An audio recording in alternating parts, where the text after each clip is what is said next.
It seems like Latin America will be on everyone's map this year, as a lot of iGaming companies are looking to expand their business into the scalding sun of Ecuador and the other countries around. But moving to Brazil, Mexico, Colombia, or even Argentina, it's not only about making sure that your Spanish pages are ranking and correctly translated. If your SEO standings are low, your authority is non-existent, and you're still lacking on several marketing fronts, chances are you just end up burning yourself all over again. So in this episode of The Square Table, brought to you by Kensho Media, we're sitting around with Alvaro Lozano, also known as the head of SEO and somebody who understands deeply about Spanish-speaking markets. If you want to know which countries you should choose from and which mistakes can end up hurting you severely, sit around with us for another great episode of Now, especially in 2026, a lot of iGaming companies are deciding to move to, as they say, tier 2 countries. My Brazil, for example, is a huge market for a lot of underdeveloping, developing, and already developed casinos. But of course, you and I know it's not only taking a Ryanair plane and going over there with a luggage. You need to prepare your website, you need to prepare your SEO strategy itself. Not only that, the social media, the compliance one. There are so many things that we can talk about in iGaming moving to another country. But with you in this episode, I want to focus on the SEO part of things.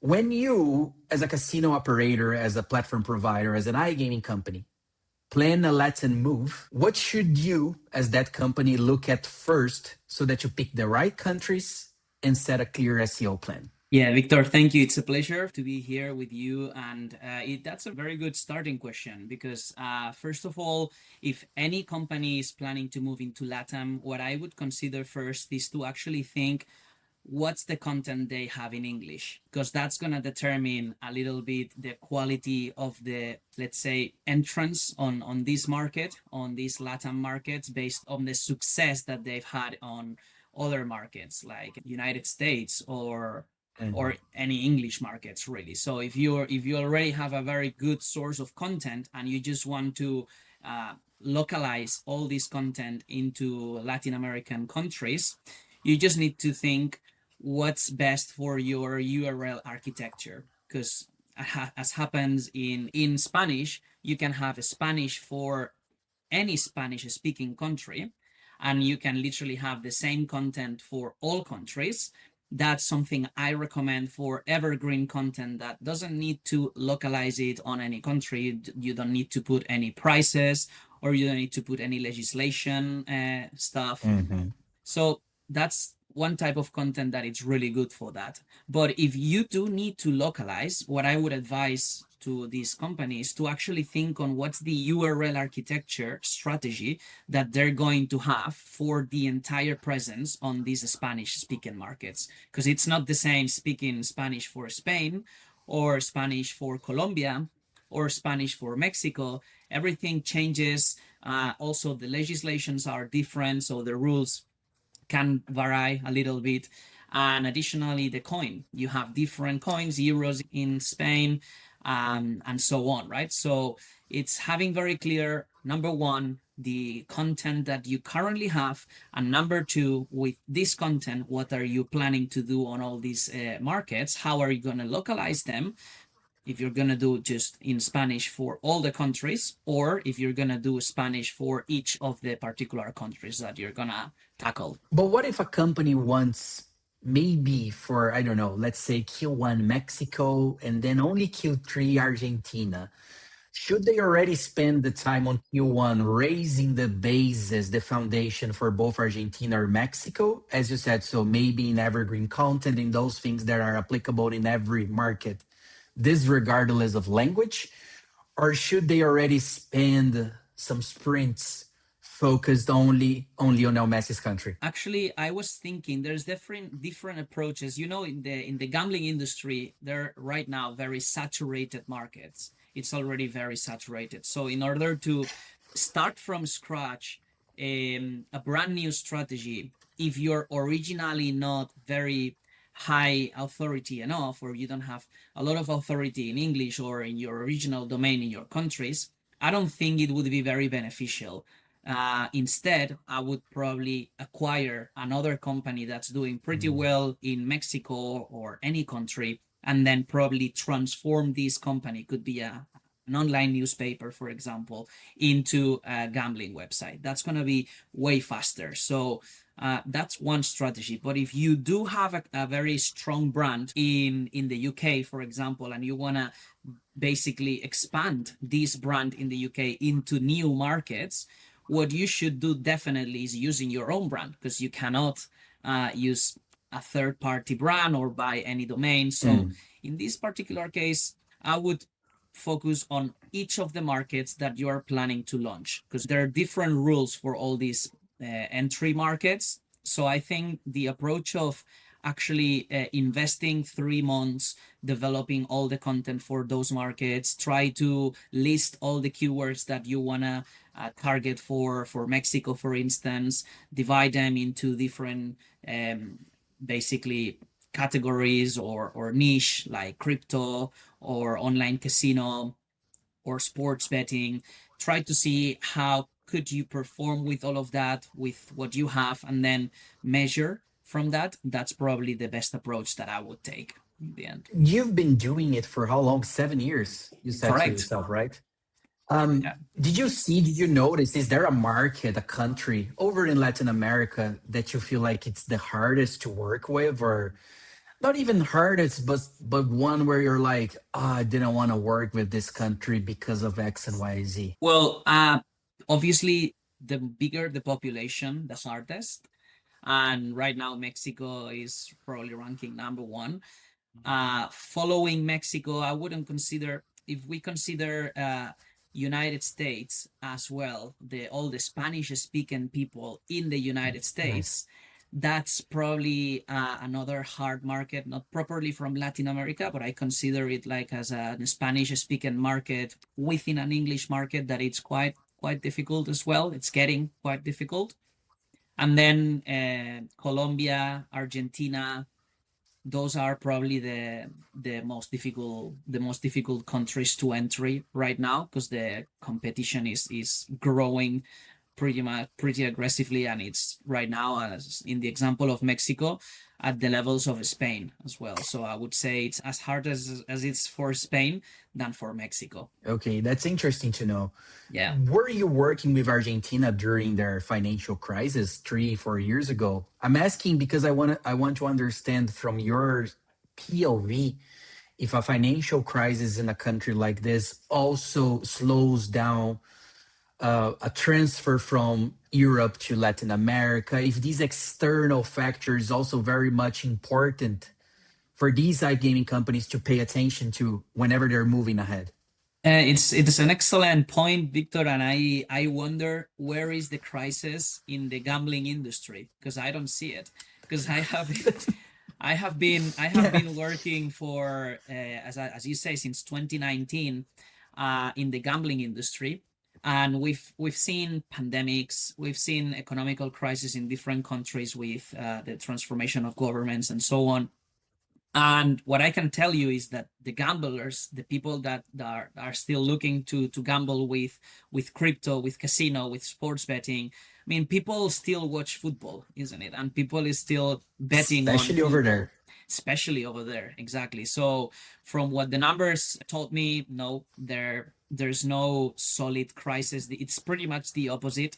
Any gambling company that plans to invest in any Latin American country, and even saying Ecuador, it seems like a very small one, but it's still, uh, or Peru or other smaller countries, even Venezuela. You could think that people in Venezuela is not actually betting at all, but they're using VPNs and other systems to actually still Okay. place bets. So from what I have seen, a very good opportunity, because again, the market is not very saturated yet. It's obviously there's lots of players, and it's not easy to do well in casino, but it's not as hard as it is in the UK, which is absolutely crazy. We're still talking about Latin America, and we're still talking about people who utilizes social media a lot, who utilizes Google a lot. From those that I saw around, don't utilize a lot of AI yet. So talking about Google, talking about SEO, is it the same strategy? should these companies that are ranking here in Europe or in the United States and they have their SEO expert or they have their agency, is the bread and butter the same? What actually makes Google and readers trust these companies in Latin America? What proofs should we show on the pages or signals that matters? Is there such a difference? So technically, I would say it's pretty much the same. You follow the same principles of SEO, which are pretty much three pillars, as everyone knows. The on page, whatever you can do within your page, the off page, whatever you can play around with other pages and increase your mentions and your authority through other websites. And also, of course, the very basics and the foundation of SEO, which is technical SEO. Technical. If your website is not technically well enough, it's going to be very difficult for you to rank. I've seen brilliant websites with a lot of authority, but very old CMS, and that makes the website very slow, very technically difficult to actually compete with other competitors. But if you change all this technical SEO to something much more appropriate for nowadays, you would perform extremely well. So the step by step, it's the same. I would say the way to get to the top is much faster. I used to work on a website that didn't exist in LATAM. That's an example that I think it's very good for this occasion, because it was a website that had a very high authority in America for over 15 years in the technology niche.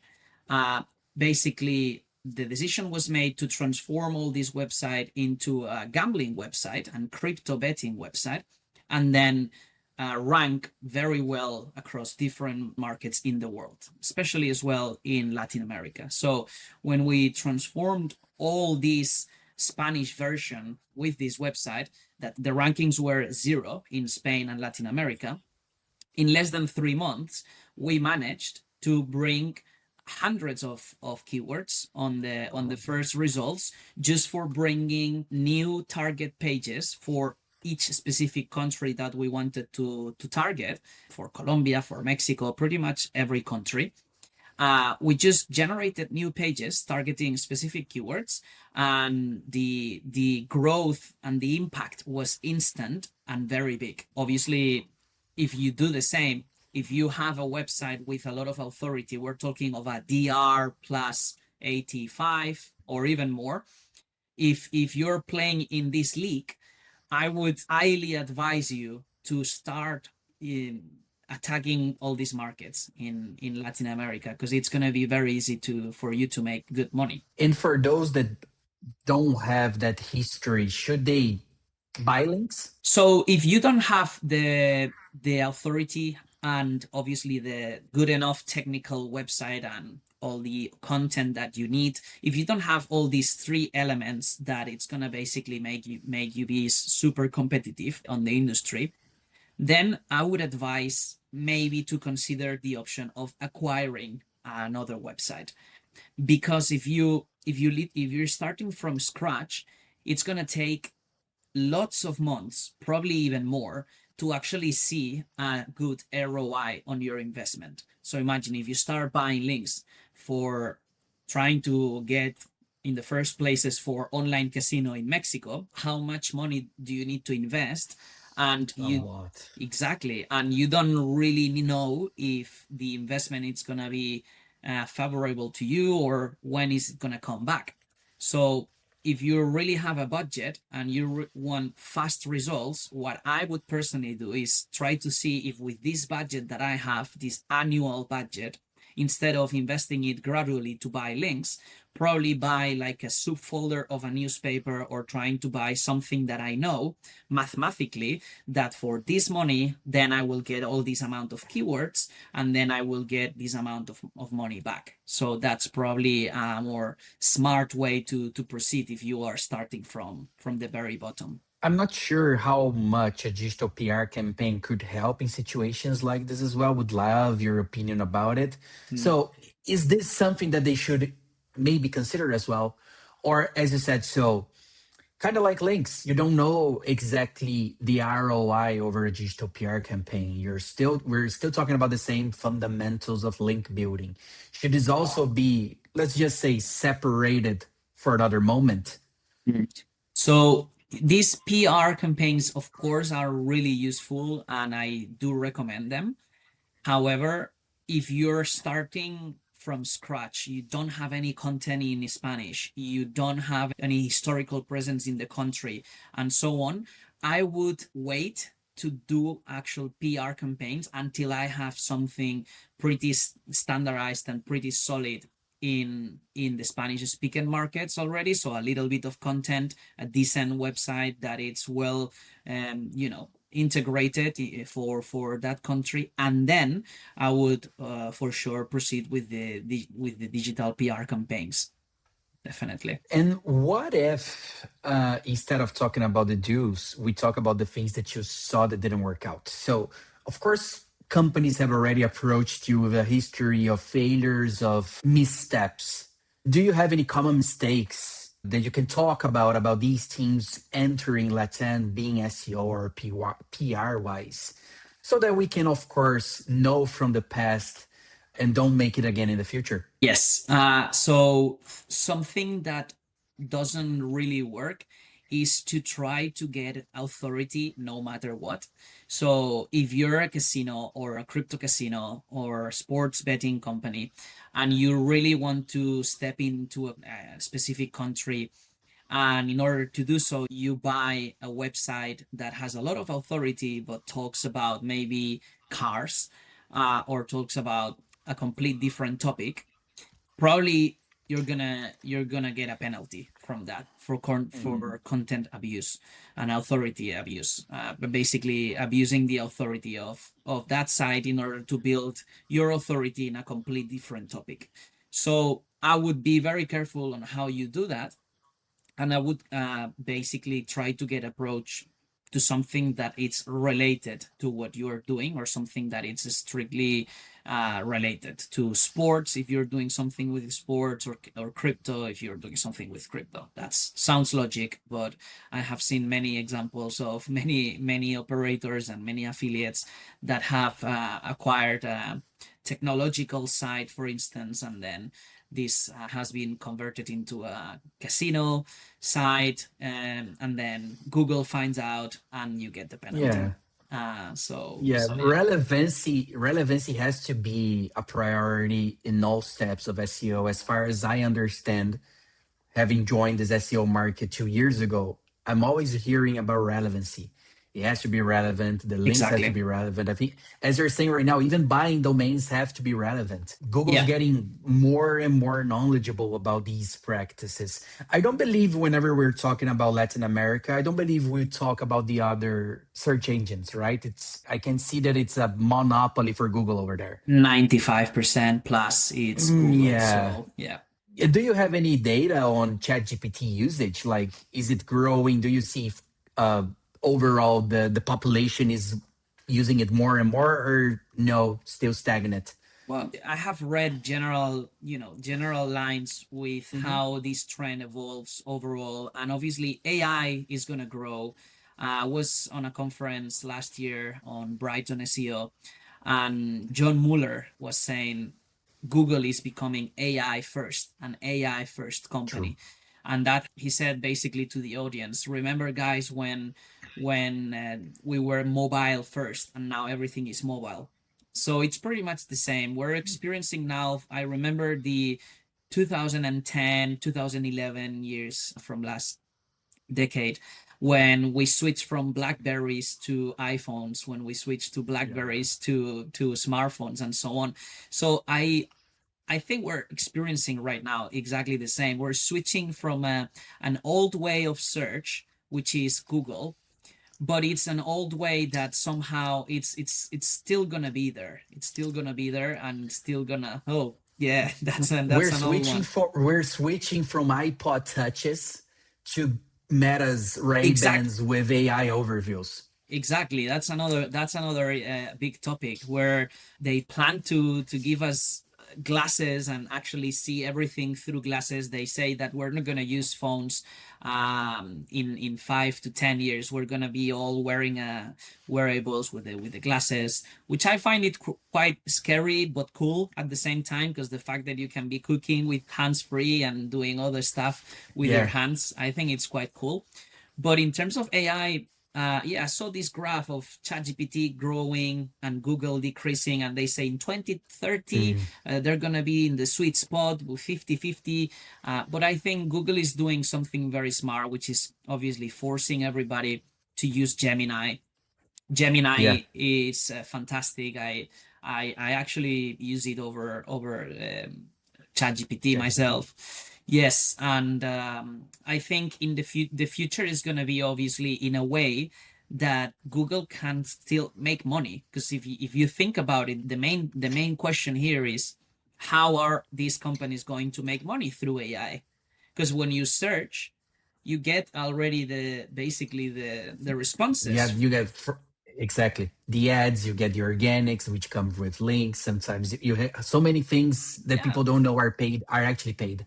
exactly. So it's pretty exciting. I think nobody knows how this is gonna evolve, but what I think is for specific queries, Google is going to still be relevant. And another thing is, if you really want to be relevant on AI, you still need to be relevant on Google, on traditional search. So That's a it's pretty much it, because AI will become probably the next search with the time.